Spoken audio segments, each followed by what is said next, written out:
Ulan guys. Ang lakas na naman ng ulan guys. Araw-araw, umaga, tanghali, hapon, gabi. Panay ang ulan guys. Siguro hindi lang buong Pilipinas ang umulan ngayon guys.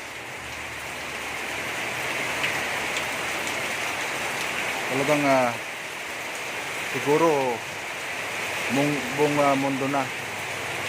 Kasi alam mo guys, nag-umpisa yung ganung baha mula China, tapos Dubai, tapos Hong Kong, tapos ito na yung Mindanao, nag-umpisa Mindanao, punta na sa Pilipinas. So ito na siya guys, tuloy-tuloy ng ulan. Pero ang ulan naman nahinto din pag siya pag oras, parang bugso-bugso, pero mas madalas ulan. Kasi pagdating ka ng gabi, nakakabingi na yung ulan na tumatama sa bubong guys. Kaya buti lang yung dito ko sa terrace, second floor, pangalawang palapag, hindi siya nagpupuno. Yun, no?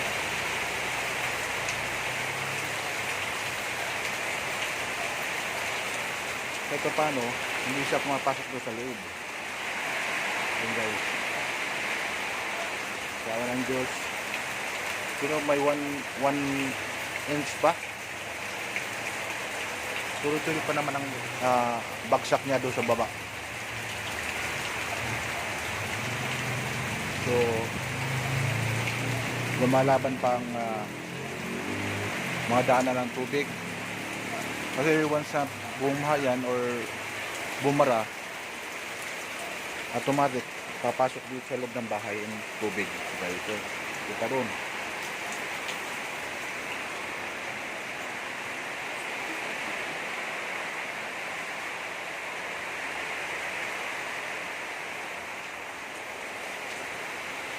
So sawa ng Diyos, so paano ay 1 inch pang natitira na hindi siya inaabot. Yan, o. 1 inch pa. Hindi pa naman pero ang delikado niya pag nabara yung butas ng terrace. Siyempre mababara yan, hindi na makadaan yung tubig. So ang mangyari,